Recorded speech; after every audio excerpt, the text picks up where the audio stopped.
इस प्रकृति की रचना करी,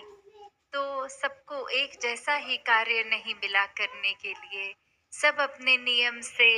सूरज का समय, उगने का, ढलने का समय, एक हर चीज़ को जहाँ देखेंगे, वहाँ हर एक को एक जैसा सेम काम नहीं मिला हुआ।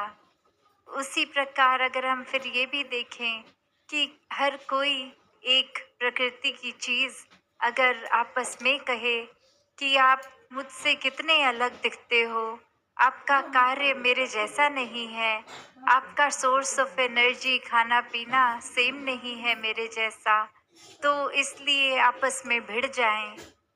नहीं, प्रकृति में कभी ऐसा नहीं देखा गया कि कोई पहाड़ लड़ रहा है हवा से या कोई और चीज़। तो बात वही कि चाहे देखने में कितने अलग, स्वभाव कितना अलग, फिर भी एक कोएग्जिस्टेंस देखी जाती है कि ये तालमेल, ये हार्मनी देखी जाती है। ये हार्मनी अब हम अगर अपने एक ह्यूमंस के ऊपर देखें, इंसानों के ऊपर देखें, तो इंसान किस तरह जी रहा है। एक छोटा सा ही कारण बना लेता है कि सामने वाला व्यक्ति मेरे जैसा दिखता नहीं है, मेरी एक राज्य की भाषा नहीं बोलता, एक कुछ खाने पीने का एक तरीका, बोलचाल का, एक जाति, एक रिलिजन सब अलग है, तो इसको एक कारण बना लेता है खुद को दूसरे व्यक्ति से ज़्यादा ऊंचा और अगले को नीची दृष्टि से देखने का। एक इंसान को जब परमात्मा ने बना के इस संसार में जन्म दिया,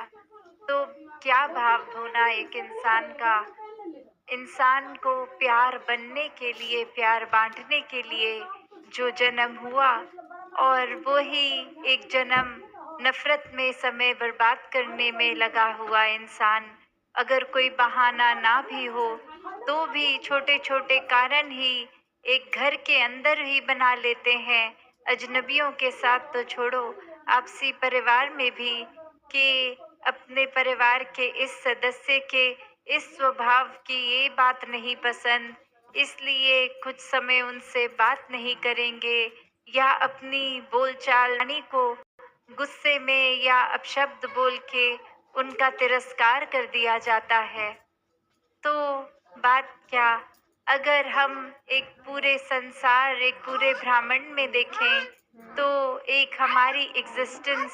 तो उसके सामने रत्ती भर भी नहीं है। फिर भी हमने अपनी मान्यताओं को, अपने आप को सर्वश्रेष्ठ बनाने, अपने दिमाग में ऐसा खुद को अहंकार से भर लिया कि फिर एक किसी के लिए भी दिल विशाल नहीं हो रहा, औरों के लिए क्या, अपनों के लिए भी नहीं हो रहा। तो अगर हम ये देखें कि हर एक का स्वभाव अगर अलग है, तो भी एक इंसानियत होना क्या है। एक इंसानियत हर एक को सबसे पहले एक्सेप्ट करने की बात, कि बेशक हर एक का स्वभाव अलग है, फिर भी ये जानते हुए उनको अपनाना, ये अपनत्व आना जीवन में। और ये अपनत्व कैसे आ सकता है, ये एक इंस्टिंक्ट कैसे बन सकता है, अगर हम उस लिहाज से सोचें कि ये वर्ड प्यार, ये शब्द इतना बड़ा, इतना गहरा, और ये पूरे संसार को प्यार करना क्या संभव है, कि कैसे एक किसी को जानते हैं या नहीं जानते, एक किसी की मान्यता हमसे अलग है, तो भी हर एक से प्यार किया जा सकता है। और उसका एक सरल सा तरीका कैसे, कि हर चीज़ की जो उपज है, ये परमात्मा, चाहे हम अपनी आस्था के अनुसार जो भी शब्द बोलें, भगवान बोले, निराकार बोले, तो ये निराकार से पूरे ब्रह्मांड की एक रचना है और इसी का बनाया सब कुछ। तो कैसे जब एक मन इस परमात्मा को, इस जो कण कण में रमे राम को, इस ब्रह्म ज्ञान द्वारा इस निराकार को देख लेता है, फिर ये फर्क नहीं रह जाता। परमात्मा हर जगह मौजूद जो है, वो अब हर पल नजर आता है, हर समय एहसास में रहता है। और यही एहसास है जो अगर पूरा समय एक मन में सुमिरन का भी रूप ले लेता है। ये दिल फिर बुरी चीजों में, निंदा नफरत में एक मन नहीं ठहरता। मन करता है कि इस निराकार के साथ और जुड़ें। सच में आने का भी दिल कि कैसे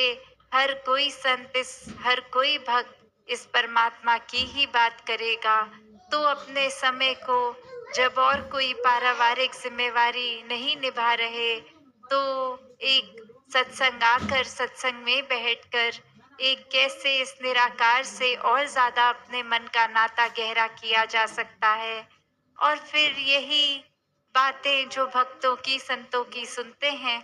जब वापस भी अपने घर परिवार, अपने कामकाज, अपनी जिम्मेवारियों में, समाज की सेवा में जाते हैं,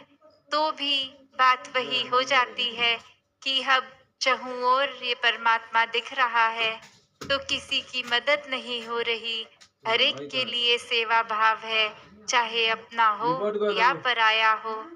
तो जब ये परमात्मा को देखकर, इससे प्यार करके एक इसके साथ एकत्व स्थापित हो गया, तो इस परमात्मा की बनाई हर चीज से वो प्यार खुद ब खुद हो जाता है। ऐसा ही भाव आज बार बार रूहानियत और इंसानियत संग संग में सब सुन रहे थे कि ये परमात्मा, ये रूहान मन इसके साथ जुड़ जाता है, तो ये इंसानी गुण, ये ह्यूमन वैल्यूज एक सीखने की बात नहीं रह जाती। वो खुद ब खुद ये दिल हमारा प्यार बन जाता है, तो प्यार बांटता है। फिर दिल किसी की छोटी छोटी बुराइयों को नहीं तलाशता। हर एक के लिए मन इतना विशाल हो जाता है कि सबको एक्सेप्ट करते हुए, सबसे प्यार करते हुए, इस मन में वो गलतियों के बावजूद भी हर किसी की एक मन में प्यार का भाव के साथ उनको बसा लेते हैं। फिर एक मन करुणा, दया का प्रतीक बन जाता है कि किसी के लिए भी अगर कुछ तकलीफ हो रही है, तो कैसे खुद सेवा भाव मन में जागता है कि इनके जीवन में हमारे वजह से अगर कोई कंफर्ट आ सके, कोई आराम आ सके, तो उसके लिए भक्त हमेशा तत्परस्त रहते हैं। तो कैसे ये भाव कि इंसानी गुण सिर्फ स्कूल जाके एक मॉरल साइंस की तरह, एक शिक्षा की तरह अगर सीख भी लिए, तो वो हर समय के लिए अंदर नहीं रहते, क्योंकि अपने स्वभाव के इस अहंकार रूप हो या कोई और चीज हावी है, तो वो अच्छाई उस पल चली जाती है और मन दूषित होकर कहीं और ही लग जाता है। पर जब ये अच्छाई आए ही इस परमात्मा के एहसास से, तो वो हर समय के लिए अंदर रहेगी। फिर वो ऊपरी सिखलाई नहीं, एक अंदर से स्वभाव बन जाएगी। तो ऐसी एक अच्छाई हर समय जीने की शिक्षा ही भक्तजन, संतजन देते हैं और कहते हैं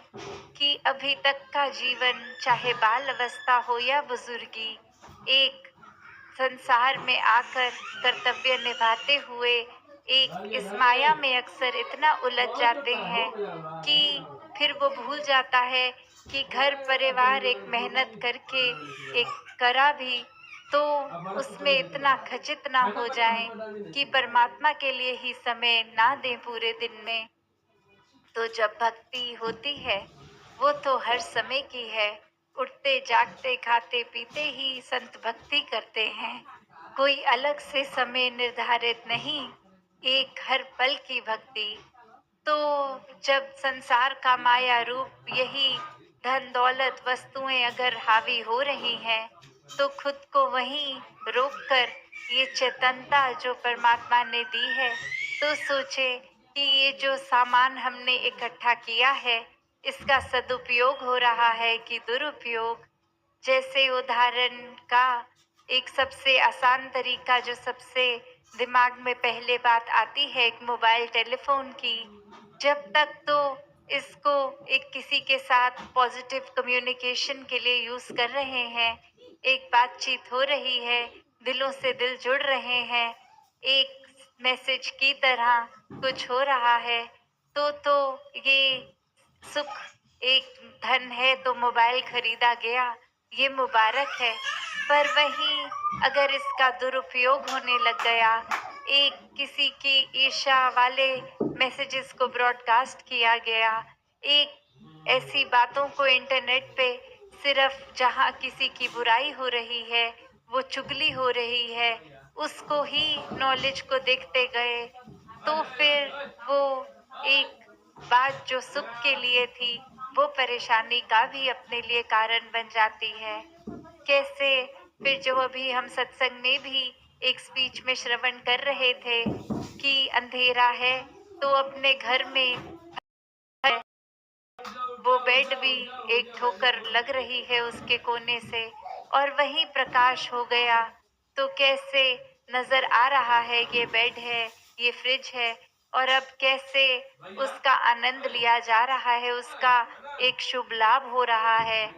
नहीं तो वही सुख की चीज दुख का कारण बन रही थी। तो संतों ने भी जिस तरह लिखा है कि तिमिर गयो रवि देखते, ये अंधेरा सालों साल का इस आत्मा का, ये कितने ही अंधकार में न जाने कितने एक शरीर बदलते हुए अपना आप को जहाँ कंफ्यूजन में वही शरीर मान लेती है। और जब ये मनुष्य का चोला मिलता है तो ये गोल्डन अपॉर्चुनिटी, ये सर्वश्रेष्ठ इस योनि को कहा गया क्योंकि इसी योनि में एक परमात्मा की प्राप्ति संभव है। तो इस आत्मा का युगों युगों का अंधेरा कि ये जो भ्रमित हो गई, ये कंफ्यूजन दूर करने के लिए ये जो मौका मिला कि इसमें भी अगर हम और योनियों में देखें, ये निद्रा भोजन भोग भय ये हर एक योनि में चल रहा है। तो मानुष योनि में एक ये विवेक, एक बुद्धि, एक वो मौका परमात्मा से अपने दिल को जोड़ने का, ये सिर्फ इसी में संभव है। और जो इस जीते जी इस अवसर को गवाते नहीं हैं, अपने जीवन को व्यर्थ नहीं करते, ये परमात्मा की प्राप्ति करके हर पल परमात्मा को देख लेते हैं, तो उनका ही जीवन जीते जी भी एक असली मनुष्य वाला जीवन बनता है और अंत समय श्वास छूटने पे भी मोक्ष और मुक्ति के हकदार बन जाते हैं। तो कैसे ये जो युगों युगों का अंधेरा इस आत्मा ने एक ब्रह्म ज्ञान की ज्योति से इस निराकार को देखकर दूर कर लिया। तो बात वही, अगर हम एक कमरे में अंधेरा हो, सालों साल का हो,